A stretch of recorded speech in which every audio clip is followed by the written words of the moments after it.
Hello everyone and welcome back to our channel. Today we're diving into the world of gardening with a fun and practical project DIY tomato cages.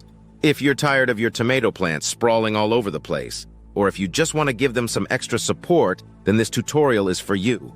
Let's get started. Alright, let's go over the materials you'll need for this project. Firstly, you'll need some sturdy wire mesh or fencing material. You can find this at your local hardware store. Next, grab a pair of wire cutters, some gloves to protect your hands, and optionally, some zip ties for securing the cage together. And of course, don't forget your tomato plants. Step 1 is to measure and cut your wire mesh to size. You'll want to cut a piece that's about 4 to 5 feet tall, depending on the height of your tomato plants.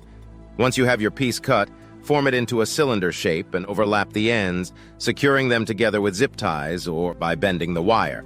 With your tomato cage assembled, it's time to put it in place. Place the cage over your tomato plant, making sure it's centered and stable. Then gently push the bottom ends of the cage into the soil to anchor it securely. Now you might be wondering why bother with tomato cages in the first place? Well, tomato plants can become quite heavy as they grow and produce fruit. Without proper support, they can bend or even break under their own weight. A sturdy cage helps keep the plant upright and allows for better air circulation, which can help prevent diseases like blight. And there you have it. Your very own DIY tomato cage. Not only does it provide much-needed support for your tomato plants, but it also adds a neat and organized look to your garden. Plus, it's a fun project to tackle on a sunny afternoon. Thanks for watching and happy gardening. Don't forget to like, share, and subscribe for more DIY tips and tricks. Until next time, happy gardening.